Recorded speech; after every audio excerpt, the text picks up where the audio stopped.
Good evening. It's a brand new year in 2022, and citizens' expectations in the country are high for the new Dawn government that promised a better life for people after winning the August polls in 2021. 5 months down the line, would it be too early to judge the performance of the United Party for National Development as a ruling party? Have they truly restored the rule of law and governance as they had promised? Critics, rather, in the opposition accuse the UPND of trying to take this country back into a de facto one-party state and infringing on the rights of citizens through arbitrary arrests. A high cost of living, a biting economy, and a pending IMF deal. Could there be hope at the end of the tunnel? We seek the Church's wisdom and counsel on these matters. My guest tonight, Emeritus Archbishop Teresphore Mpundu, and also acting chairperson of our Civic Duty Association, OSIDA. Emeritus Archbishop Mpundu, Happy New Year. Thank you for gracing us with your presence on Costa tonight. Happy New Year to you too. Thanks a lot. A lot obviously was, said and done before the election of August 12 last year. OSIDA and you from the church were quite really active in giving counsel and making comments into which direction this country should be going. Would you say you're happy with the outcomes of August 12? Yes, very happy. Very happy because the situation in the country was getting worse in terms of governance and in terms of freedoms and liberties and so on and so forth. So in a way, one could not expect anything better. It's a change of administration. And it came to pass. I think you could see that it was a celebration. Even towards the end of the polls, young people were just celebrating as if they knew what the result will be, the final result will be.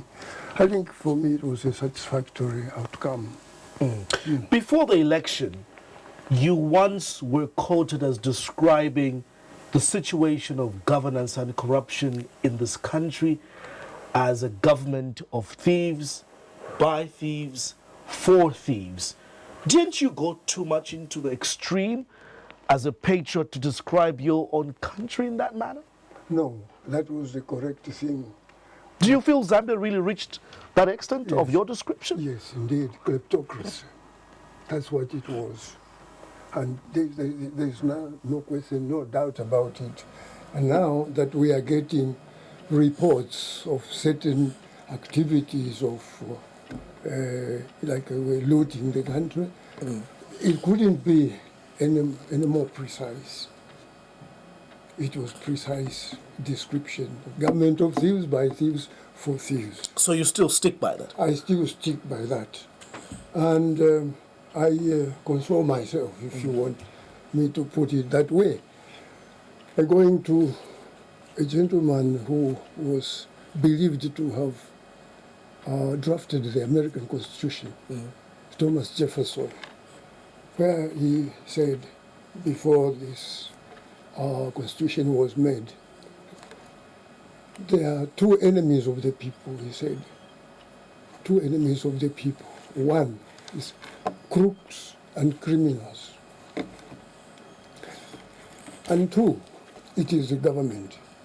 So when we are drafting a constitution, when we are making a constitution, let us make sure that the number two, which is government, is tied by rods of the constitution, so that this number two is not a front of the number one, which is crooks and criminals. We arrived at a point where this was the situation here in Zambia. Yeah, true. Within the government, they were really captured.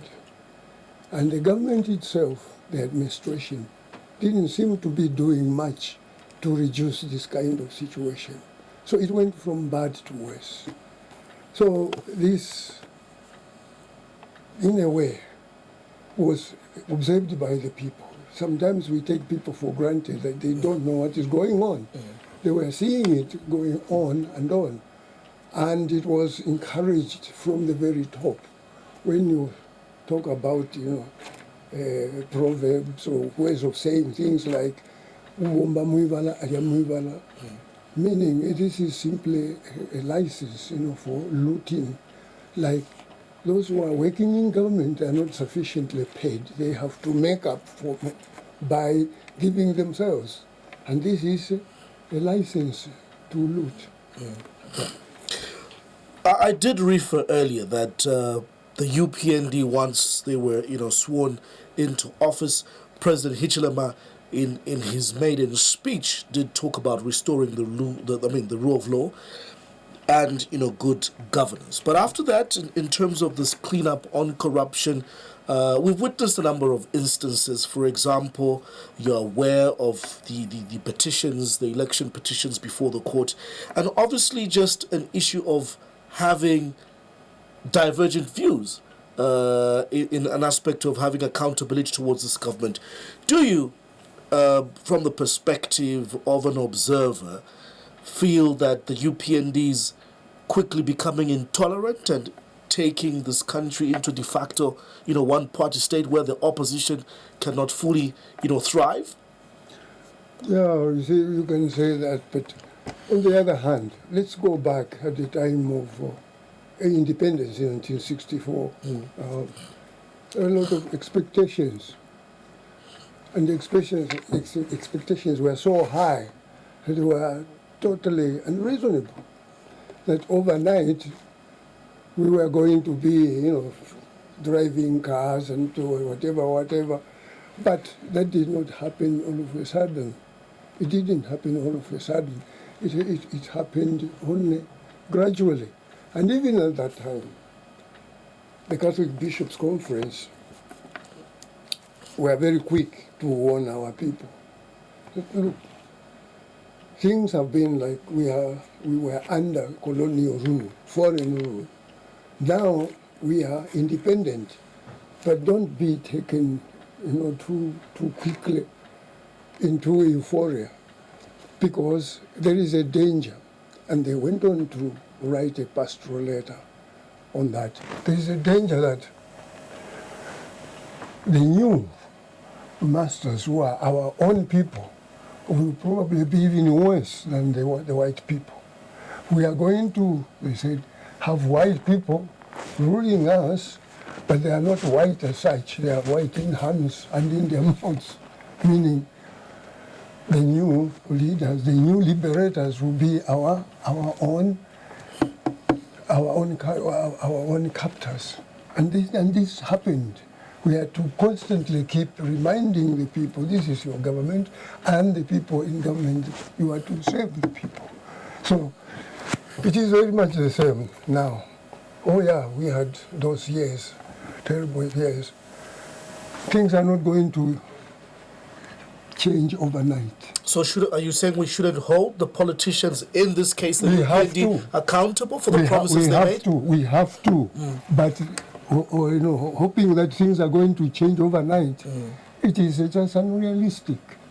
What is your reaction, again, back to my question over what we are seeing, that people are being, arrested without charge, like we saw last week over, sentiments out of freedom of expression, cases from 2013, 2015. Do you call this a restoration of rule of law and governance? When citizens, especially political opponents, are being arbitrarily arrested? Wait a minute now, Costa. This is being brought up by the PF people, okay, who were in government yesterday. They were the PF. I'm sorry, it sounds like being impolite, but I'm saying, you are crybabies. This is now your time. The PF are crybabies? Yes. Come up. They were saying, you see, the Catholic Church was speaking when this was happening. Where are they?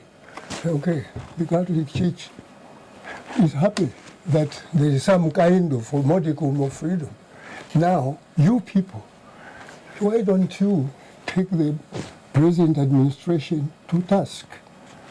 it was said very clearly, no one is going to be imprisoned or whatever, because they are speaking out. No one is going to be sent to jail because they are expressing themselves. So why don't they take on the government?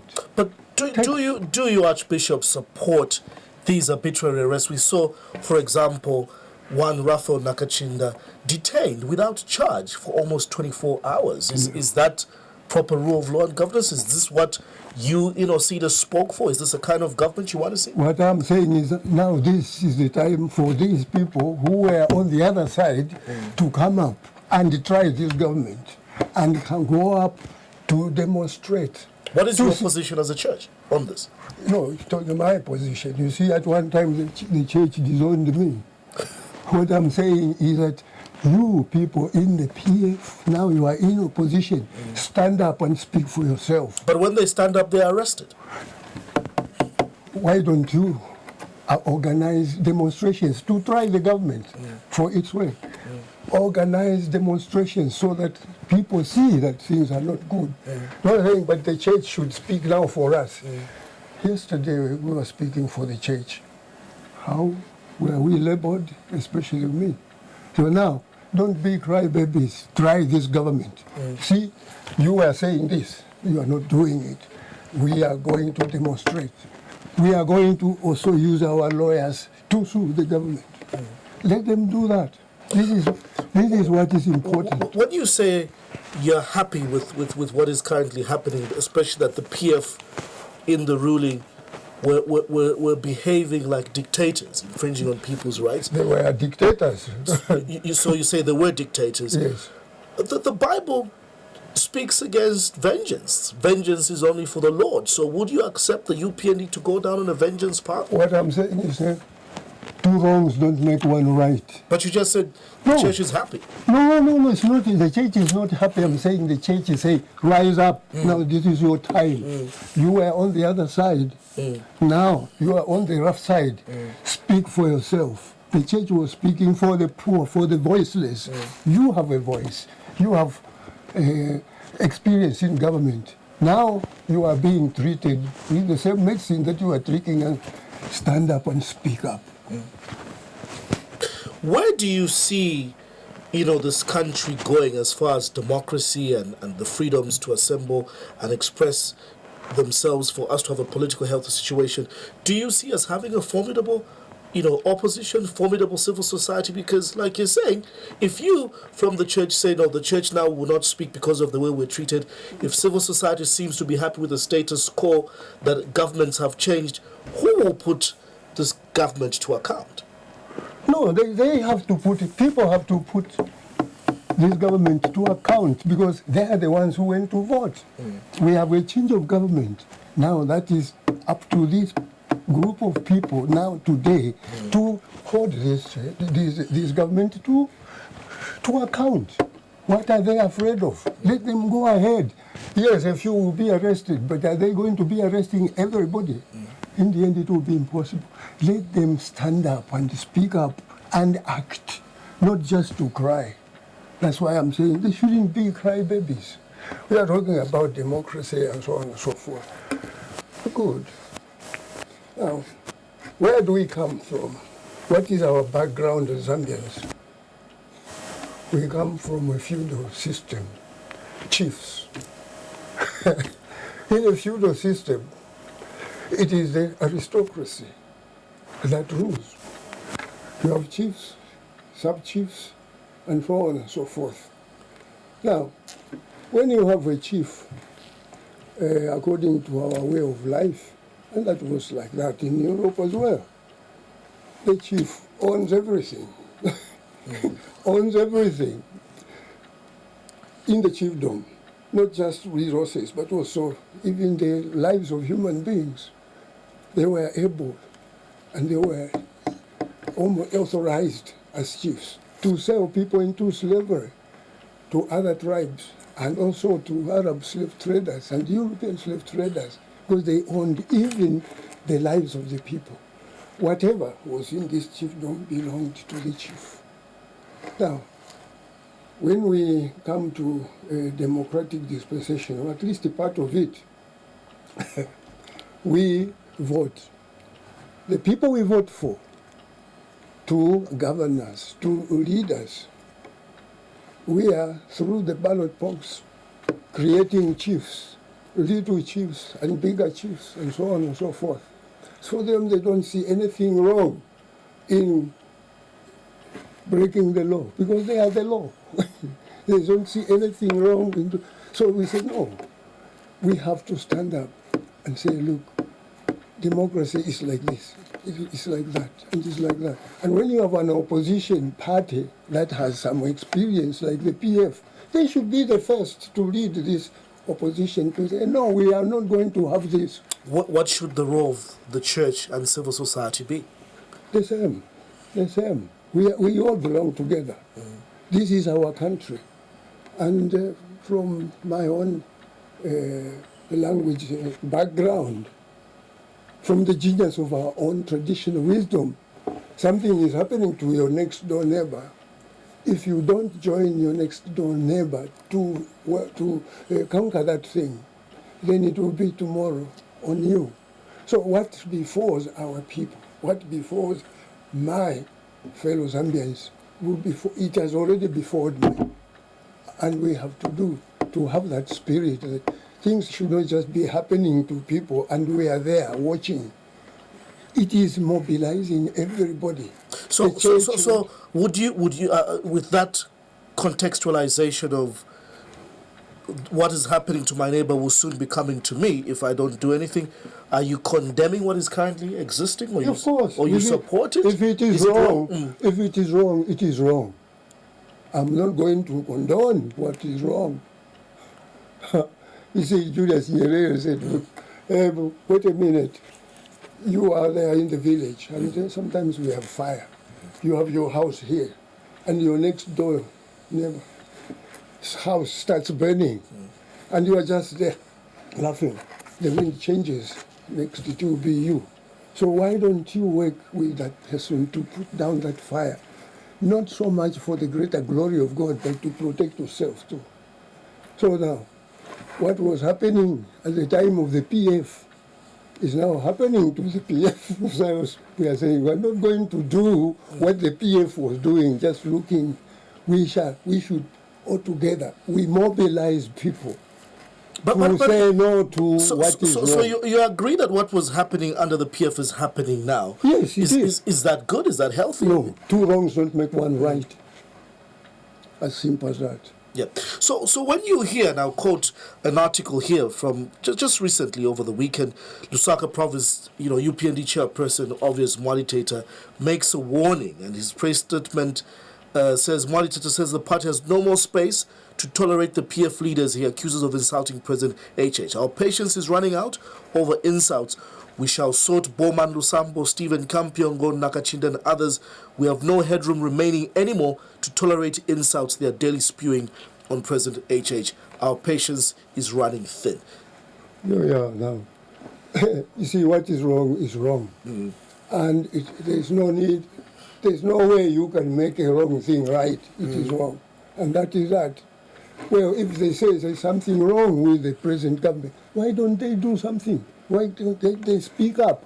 Why don't they come to media houses and complain? And these people are waiting to publicize what is going on, but not simply to start crying. No, it's wrong. Let's look at the issue of corruption. The president has made it very clear from inception that he wants everybody who stole to be accountable. He wants what was stolen from the Zambians to be recovered. Among these, fast-track recovery courts. You heard the Chief Justice, last week talk about an economic crimes court. There have been changes, and also we've seen forfeitures and arrests. But should this corruption fight, Archbishop, only be won when we see politicians being taken to the ACC or the DEC? Does this mean then we're winning the fight against corruption? Then the politicians are saying it's a witch hunt. So you've heard the tug of war. The ruling are saying, no, it's not a witch hunt. You stole. Those that were in power are saying we're being persecuted, politically persecuted. What is your take in this approach? And we saw this again during Chiluba's time when Mwanawasa lifted his immunity.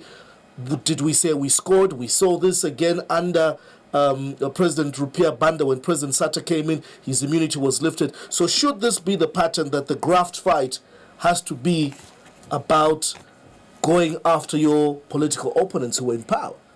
No, it's not a question of that. When you are talking about witch hunting, there's nothing wrong about witch hunting. If there is a witch in the neighborhood, you go for them. And that is, there's no two ways about it. There's no two ways about it. Those who do wrong, they should be followed. But then you can't have everyone at the same time arrested and charged. Things have to follow the law. So now, because a few of these people have been caught and they are now being brought before the courts, they say, no, but you are just, how do I say, singling only a few people. No. It has a process. It has a process, and this process must be allowed to work, and that is that. It's not witch hunting. Even if it is witch hunting, it is good witch hunting because there are witches on the loose. So what is your take on the current approach towards the graft fight? Because all we hear is politicians being summoned. Yeah, but if politicians are the ones who made the mistake, are you going to summon people who didn't? There's going to be investigation, and then you charge. After charge, you prosecute. This is what the law says. So are we saying it's only the corrupt, the politicians that are corrupt in terms of this whole approach? No, it's not only they. Others should be also found. Don't you see some sort of ploy to sort of paint an image in the court of public opinion that the political opponents of now the ruling party are corrupt, they are thieves? Because most of these cases, we hear an example of the Anti-Corruption Commission. They'll say, for example, Boman Lusambo has been called in for questioning because he owns 49 houses. After interrogation, a statement is released to say, no, it's from 49 to 15 houses, from 15 houses to 4 houses. Are we really serious with this fight that we are coming out with these, huge, headline statements, 49 houses, and we come down to 4? Is there a thorough investigation going on? Well, you don't ask me. Ask the government that is in charge of this. Say it. You people, are you doing the right thing? You are not doing the right thing. Don't wait for the church to speak on your behalf. Now it is time to speak and not to be afraid of being locked up. And if they lock you up, you say, look, we are taking you on your word. This is what you said on such and such a day. But investigations must be done. Within these investigations, there are some mistakes that are done. And that is that. You can't avoid that. But investigations must be done. And wrongdoing must be punished.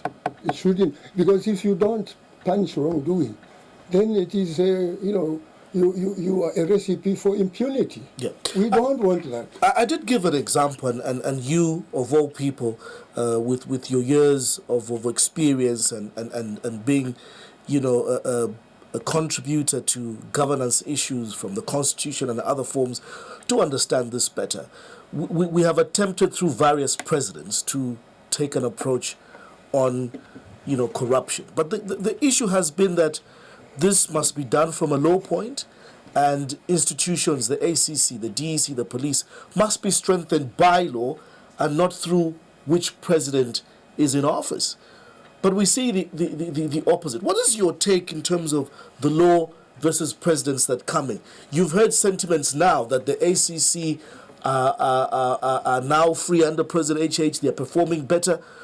Is this a healthy scenario that these wings only perform better when there's a new president? Oh, if they are not performing better, it will be clear. Now, if they are performing better, it is not a question because of a new president. It's because they are being empowered to do a job that they are supposed to do. That is the issue here. That is the issue. It's not because there is a new president. All these investigative wings, those wings of law enforcement, they must be allowed to work.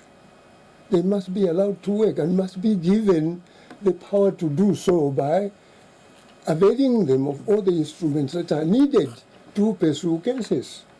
And that is up to the government of the day. Do you see these institutions working independently now? And is there sufficient law to protect them from abuse by the politicians, especially the most powerful ones in State House? No, the problem is now you have the PF in opposition. Every little thing that happens, oh, shouting, yesterday, where were they?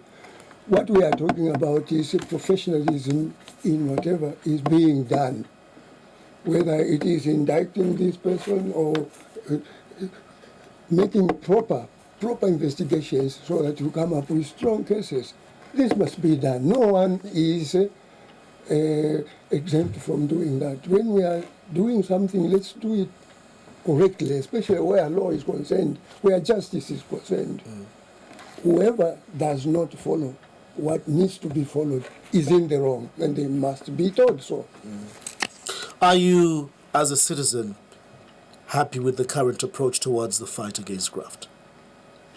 Corruption is endemic in this country. We have come to a situation where corruption is part of life. You know, the day we celebrated Mass at the State House as Thanksgiving, you see, Greek Eucharist is thanksgiving to God. Thanksgiving for the elections that had taken place and so on and so forth. Okay. I was not even part of the organizing committee. The organizing committee came up with the proposal that it should be an ecumenical service at State House across Christian denomination lines and so on and so forth. And so the choir was to come from Mary Immaculate. Who was going to do what? A colleague of mine, you can call him my inmate because we stayed together at Thorn Park, Father Thomas Banda. He wanted to celebrate that Mass at State House. But it so happened that at the same time that the service in State House was taking place, he had also a Mass, meaning Eucharistic service at the church where he is parish priest. In fact, he had even another Mass after the first one. So he saw me coming out, going to the dining room for warm water, and he said, please, I am caught up. I didn't know that it would. And he said, could you go and celebrate that Mass for me? I was supposed to be the main celebrant. There is a priest whom we are going to meet there as an assistant. I said, okay, I'm going to do it. I see your predicament. So I went there. We celebrated Mass, Thanksgiving, and towards the end, there was a hymn that was sung, Thanksgiving, and a little religious dance. I joined it, the president joined it. Okay. Now, it was all televised, everywhere. So from that time on, people think I eat breakfast with the president, lunch with him, supper with him, and I tell him who to fire and who to bring into government. Now, people for a long time have been made to think that, you know, on their own, they are hopeless. You see, jobs, you can't believe it, Costa. The number of applications for jobs that came to my office, a little office there. What? No, but you, the president can listen. He said, no. I take one of the applications and I look at that. The CV is impeccable. You say, you can get a job anywhere. Just go. No. You, only you can help. I said, no, it is not true. What I'm saying is that for a long time, people have been made to feel that they are not good enough. If they want a job, they have to have, how do we call that? They call it a godfather, or a god cousin, or a god sister, to bring you there. And this is not right. So people must be judged for what they are able to do, for their strength of character, not to whom they belong, not who is there, whatever, whatever. This is the situation that we have. People from UNIP probably will protest, but I don't mind. At the time of UNIP, corruption was institutionalized. It was so big, it's like standing in front of a tree, you can see the forest. It paid to belong to UNIP. You are not UNIP, you didn't go very far if you went anywhere. This has been somehow, taken from one generation of leaders to another. It takes a long time. So are you saying it's too early to judge the UPND in terms of cutting these endemic, systems? Or in other words, some are just describing them as the same, like you say, from generation to generation. From generation to generation, that's why we have to do extra work to start dealing with corruption. It is a vice, it is a cancer that is so dangerous. That's why I'm asking, are we going in the right direction now? We have to go in some direction, for sure. You think we are stationary? We may not be doing so well, but we have to go in some direction. So, again, I'll ask, when you say, when there's a witch, definitely a witch hunt has to be there. There's nothing wrong with witch hunting. Is the corruption fight only about arresting PF members? No, but it is not leaving PF members because we are going to be seen as if persecuting them. They are wrong. They are suspected to be wrong. They have to be investigated.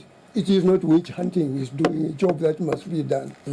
You're saying you're being misunderstood because of that celebratory mass that probably you're closer to the president. Do you have any opportunity to provide counsel over certain things? Or let me not say counsel, but a word of advice. To whom?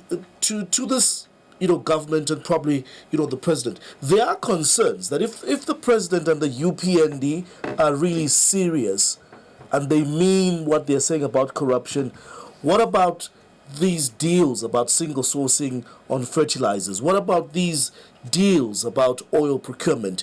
They themselves are not clean. Within 5 months, already allegations around corruption are shrouding the administration. Does that not worry you? What is the use of the opposition?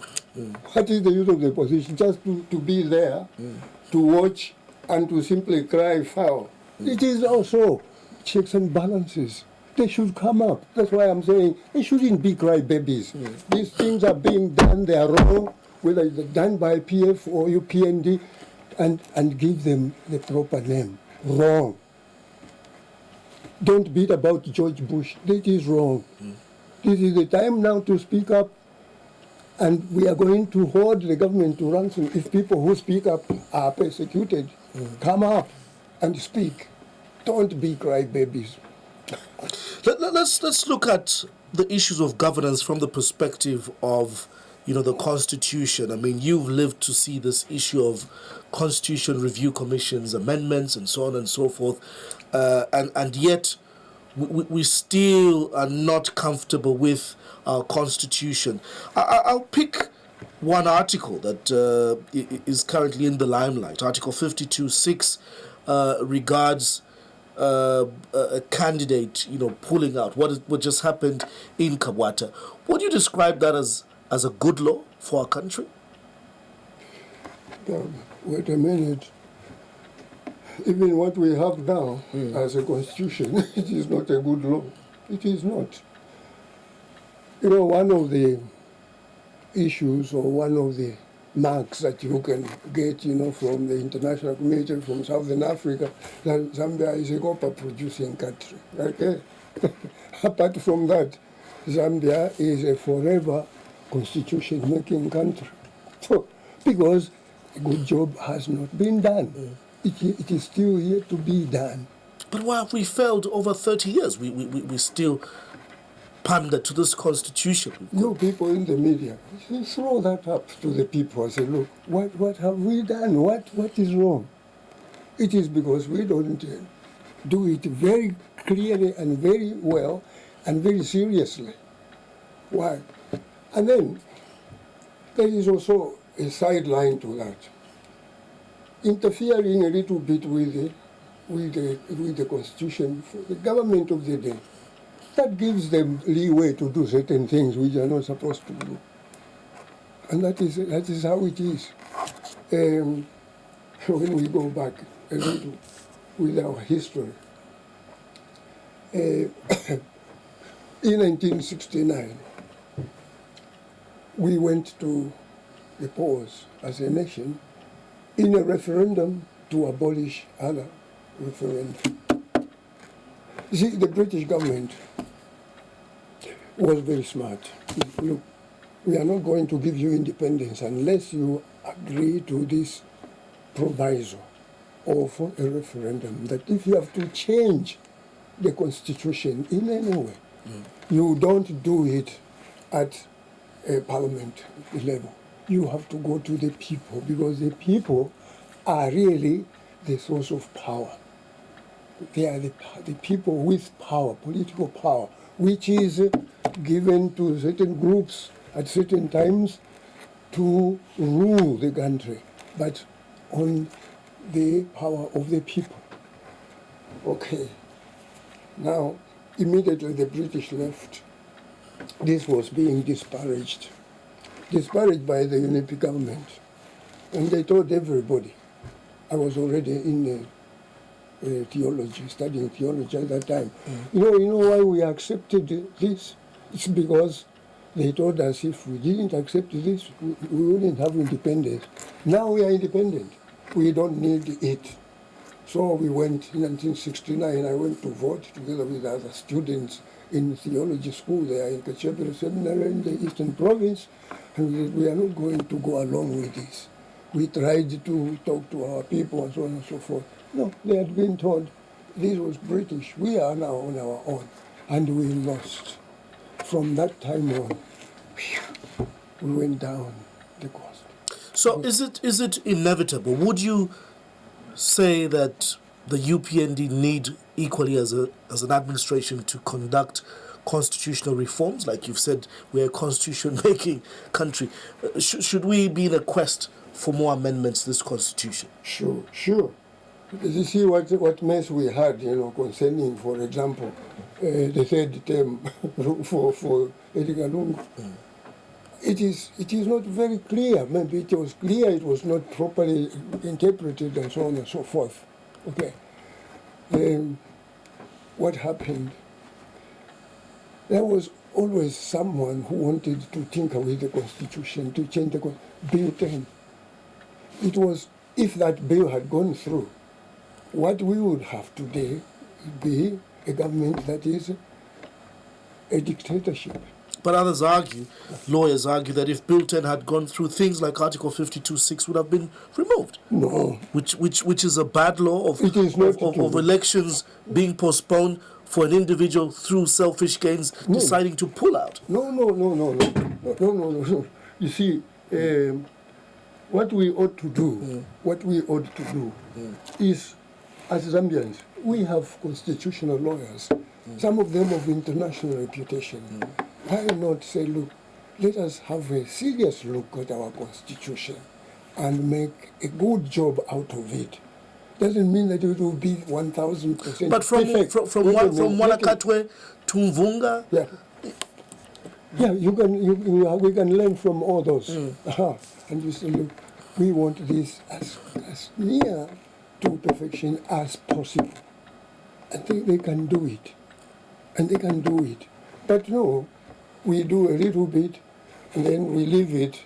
The PF, left it at one point, and now it has come to haunt us. You are a well-traveled Archbishop, not just in this country, but across, this world, and you are versed to different political systems and constitutions. Even maybe this might not be the best example, but democracies like South Africa are younger than we are. Kenya and so on. Why are their constitutions flourishing and are not being tinkered upon like we do? Do we lack the human expertise, like you talk about, the lawyers and so on? You are well-traveled. What is our problem? But it is also over and above. Human expertise is there. In Zambia, it is there. Only that we haven't utilized it. I was part of the Mvunga Commission and also the Monarchy Commission. In the end, what you saw, there was an agenda somewhere. I said, look, I'm not going to be long, especially with the Manakato. I'm not going to continue with this because where we are going is where we have been. So we are not making progress. So there is also, because the Constitution is the number one law, gives a lot of powers to various groups and so on and so forth. So there is always that selfishness of people who see themselves one day in State House or in one very important position in government to influence the making of the Constitution that will favor them and favor their political party. There is always that selfish element. And the current Constitution does just that. Constitution is for sure. Why was it like that? Because at one time, someone says, you see, if we do this, it is a possibility that we can get away legally with what is not right. And this is what has killed us. We can make a good constitution. And after what we have experienced, for example, the third term, this is only one example.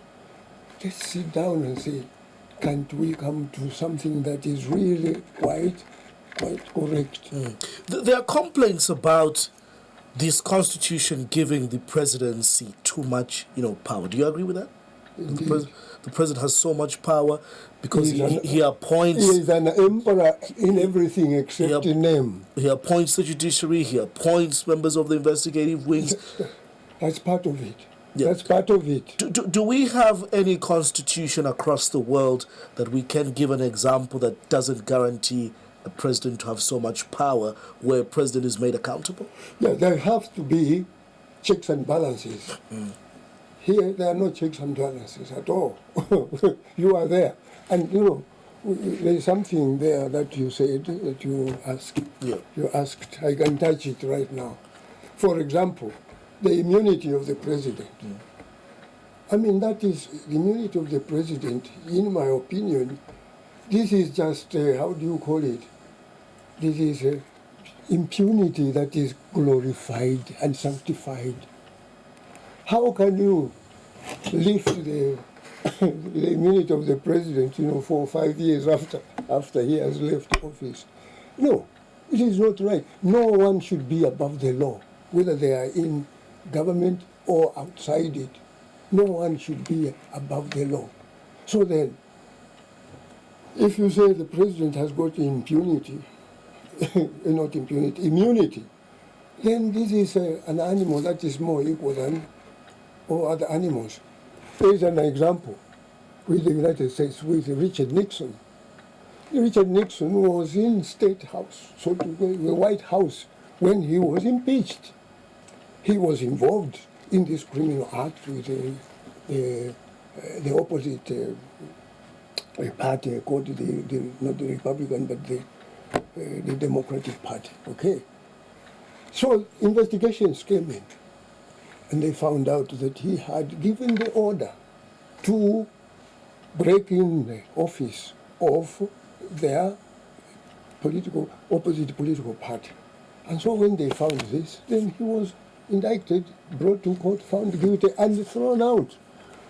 So you're arguing that presidents must be able to face court prosecution even when they're in office? Yes, even when they're in office. There is an example which is not someone in office. Chancellor Kohl, the one who worked so hard to bring East and West Germany together, was a very powerful man, very knowledgeable, very capable. After he left the office, they found something that he had done that was not correct. He was indicted, brought to court, found guilty, and made to pay. And that shows that there is no animal that is more equal than another. But for us, to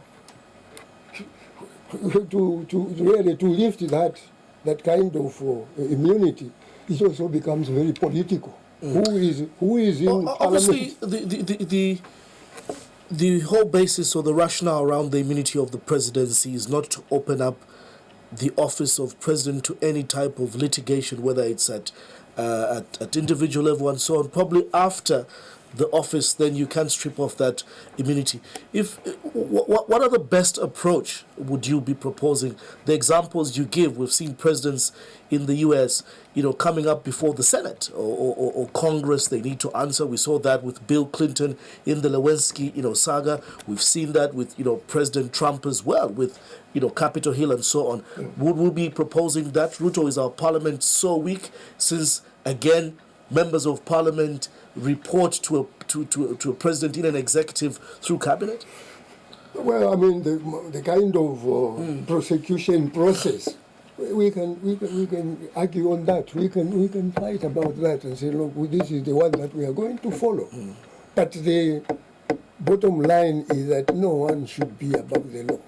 Nobody, president or not. Our constitution also gives some sort of, caveat or amnesty for autonomy. We were talking job tenure and appointment, especially for the judiciary and so on. And we've tried to look at those things, especially through the 2016 amended constitution. But then the worry is, don't you ever wonder where, for example, the office of the public protector is very quiet, but when you give examples like what happens in South Africa, the Nkandla case of President Zuma, why are our institutions, that weak? Because we are weak. Who is we are weak? Meaning we as a nation. We are very weak. Because we don't stand on. But we've given ourselves, we the people give ourselves a constitution that should provide for an office of the public protector to protect us from this abuse. Yes, but we have what is written in theory, but it's not in practice. Must be an institution that says, here is something that is supposed to be part of government, and we have to make sure that it is there. We do have a public protector, but that person is impotent. Why? I don't know. Because the Constitution gives such office power. Yeah, but you see, that person to be appointed there, you must know. They are not just being appointed to sit down. When you are being appointed as a High Court judge, you have to know law, you have to have had experience and so on and so forth. Now, that person, for sure, must know what it is to be public protector. And I know that person, okay? But they don't know what they're supposed to be doing. They don't know. There must be an institution that is like call it a watchdog institution within watchdog. Hey, you are a public protector. This is your work. But a certain number of things have happened and nothing has come from your office. You are incompetent. You are not fit for this. Someone must be there. And which someone, I don't know, the Constitution must say something. Public protector who is not doing the job. This is what will happen. Let's quickly touch on economic issues. And again, I'll take from what you said that before this administration, the church used to issue pastoral letters that were not liked so much, talking about things like the cost of living, because the church, civil society, need to be a voice, for the voiceless. The IMF, deal brings with it a lot of painful decisions that have been made, an increase in the cost of fuel. We're soon expecting an increase in the tariffs for electricity. But above all, let's just say removal of subsidies, and then citizens have to bear, this. Do you see this fair from a church point of view? This is fair. There is a bitter pill that has got to be, at one point or another, swallowed. Because the damage that was done to our economy was big. And if we are going to just go for small things like here, we are not going anywhere. Somewhere, somehow, sacrifices have to be made. There is no avoiding that. But the sacrifices, personally, what I am saying is this. I don't know what happens to us Zambians. You have a new government, not so new anymore. And they are there. We belong to one nation. This is our country. We want this country to go forward. No one is against criticism But what happens is only criticism, okay? And you find very little, even on the social media and so on and so forth. I would like, personally, I would like to see a situation where people, and we have people who are well trained, well educated in various fields, technocrats. Why wouldn't technocrats like, you tell all these economists, we have economists of repute, and so on and so on. They come together and they don't wait to be invited to State House. They are not going to be invited as an organization of economists. This is what we would like to see. Someone says, look, we don't need to do this in order for us to go out of our economic quagmire. We can do this, we can do that. We don't need to go to the International Monetary Fund and so on and so forth, because there are ways of doing it. Instead of waiting for this kind of... But we've been on that path, and growing up, I remember very well the church playing a role, Lumen 2000 and the HIPIC issues and so on. Yes, you say the economy was damaged. Economic recovery plan papers have been done, economic endeavors. Is IMF really the correct route all the time when other countries... Look at what happened in Argentina. The IMF project has failed. Look at what is happening in Bangladesh, in Pakistan. This is what I'm telling you. We have economists, even now as I'm talking, who can say, look, one way that has been suggested is not the best way. To go to the International Monetary Fund, again, we are wasting our time. We have ways and means of doing this. They could have come together, given a paper and several papers and said, look, this is to you. We want to help this government. We don't want to just fold our hand. It is our country. We are going to help our country go out of this quagmire. But no. What you see are just criticisms and so on. But you say that it is the job of the opposition political parties to hold this government accountable. Why isn't the church adding a voice onto the suffering of the people in terms of high cost of living? The UPND, when in opposition, campaigned on the basis that fuel will be cheaper. And we know that when fuel is expensive as it is now, by 3/15 ngwe, the cost of doing business and production goes high. Millimil is now fetching at about 180, though they'll argue they found it high. Bus fares have gone up. So why isn't the church talking about the high cost of living that the citizens are suffering? High cost of living. First of all, those promises. Promises are made to be broken. Haven't you seen that? Every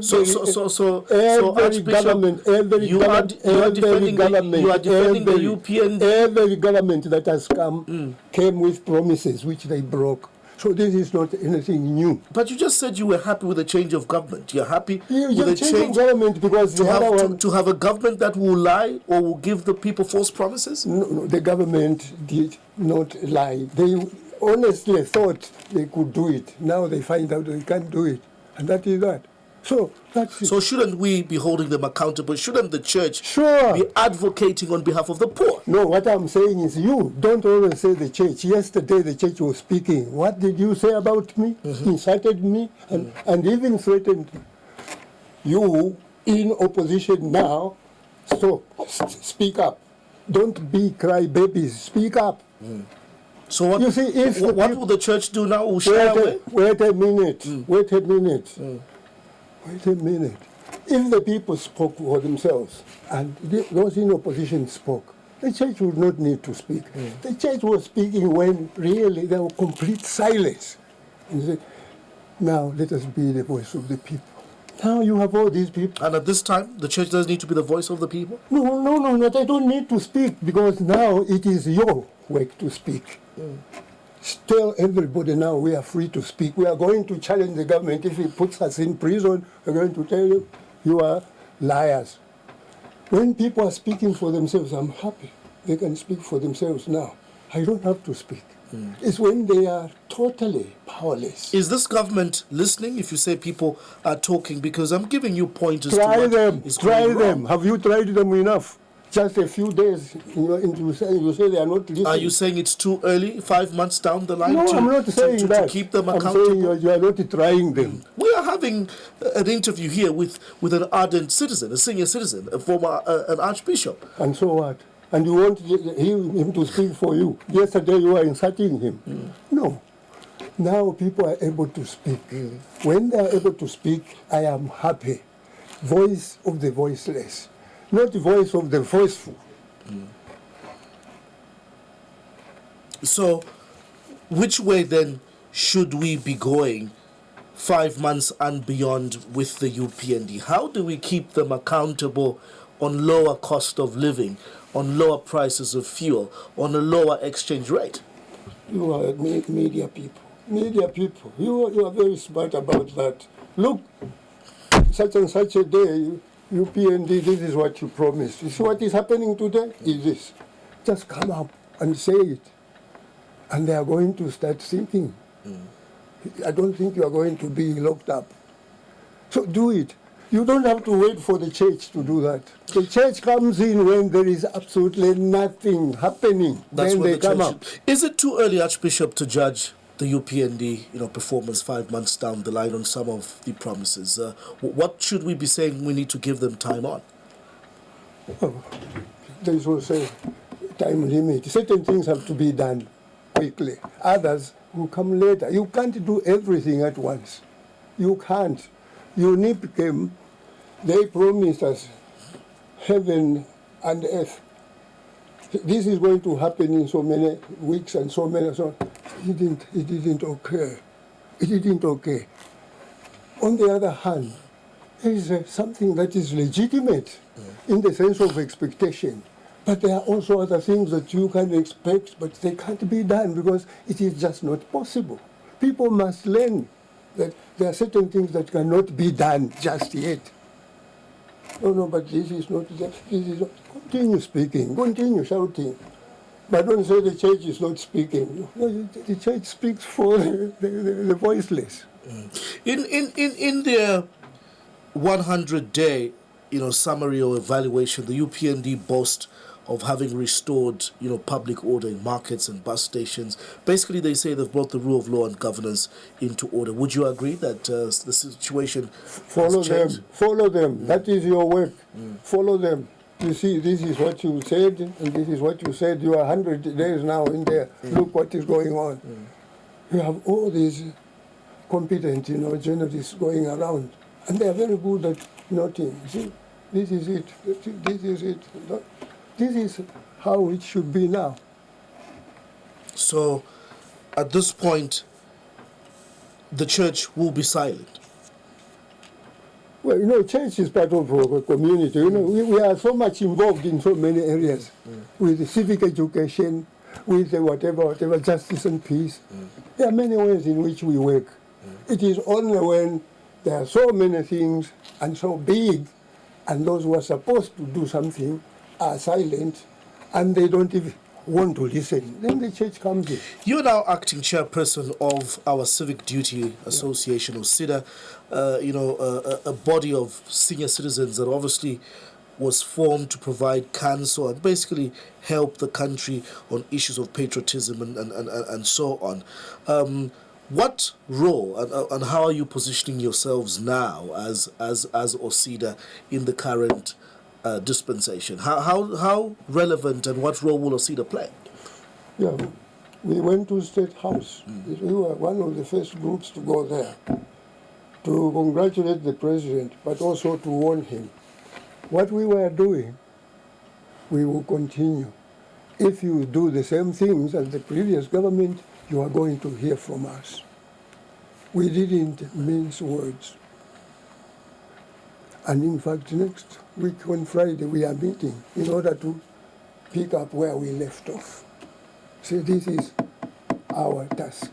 As senior citizens, we want people to learn from us that they have a civic duty to speak out when things are bad, without being threatened with imprisonment and so on and so forth.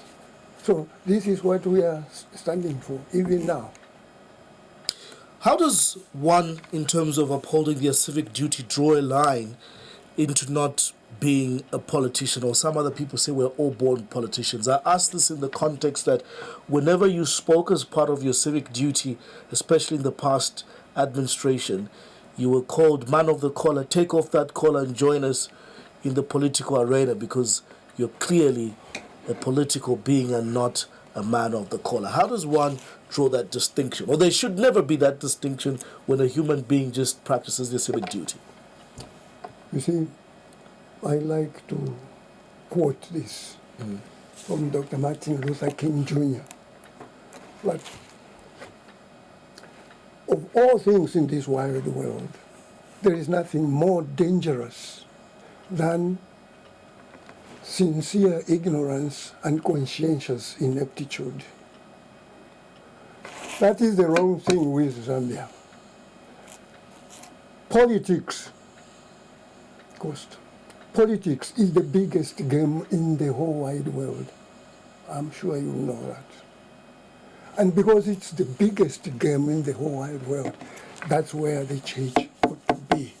Not as a partisan participant, but as a non-participant, as a watchdog, as a conscience of the nation. And that is that. So when they were saying, you know, take off the dog collar and so on and so forth, it is out of ignorance. That's where I'm supposed to be, where people are suffering, where people are in darkness, I am there. And that is that. So you can't say, no, remain where you are. I am also a politician, not a political politician. So you wanted to silence me, take off your collar. Oh, you know, Osi, you know, he's just hiding behind Osida. He's starting a political party. Oh, I know, there are so many political parties and so on and so forth. But there is a task that I alone can do, because I am a churchman, and that is that. And then there is another thing in Zambia. In Zambia, you have been talking about democracy and so on. Okay.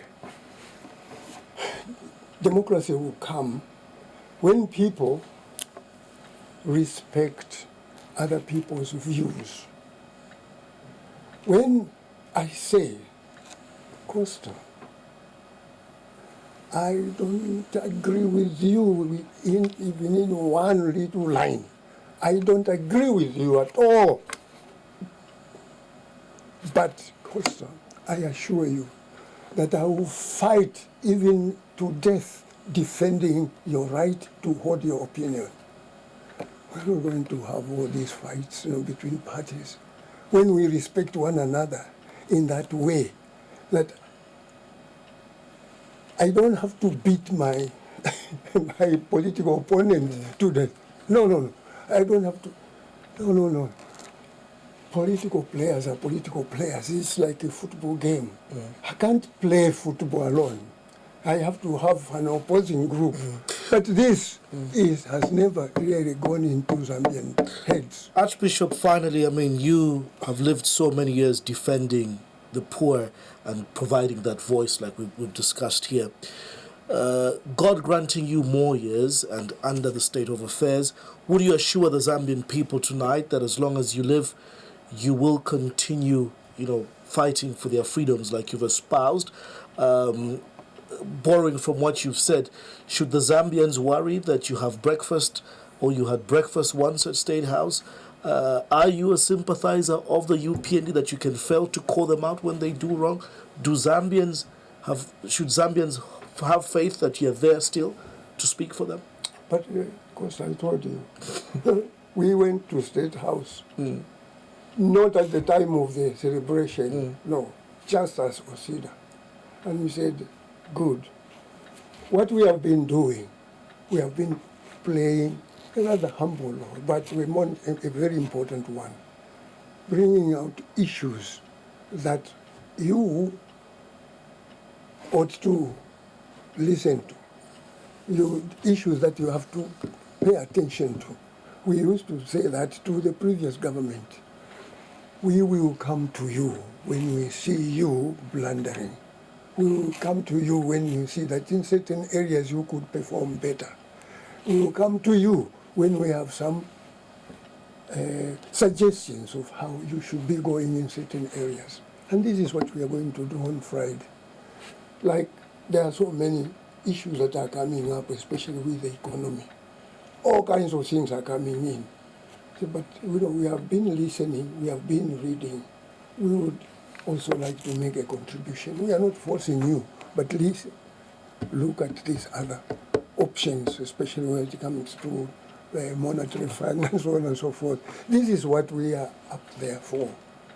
If this is something that is threatening to the opposition, well, it's too bad. It is very, very innocent. And in my own assessment, very orthodox. Emeritus, Archbishop Mpundu, always a pleasure to talk to you, and thank you for coming through to Costa tonight. My honor and privilege, because I say so, you are one of those people who say, look, this man, he's been maligned here, let's give him a voice so that he can express himself. And I don't have that opportunity every day. So I'm very grateful to you. Grateful we are to you indeed. And Thank God you bless you. God bless your work. Thank you so much. Yeah. That wraps up this week's edition of Costa. We've been discussing national matters and governance. My guest is obviously the ever knowledgeable Emeritus Archbishop Teresphore Mpundu. Catch obviously the stream of this episode on our YouTube page as well as our Facebook page, Diamond TV Zambia. Thank you so much. We'll see you Sunday. Good night and God bless.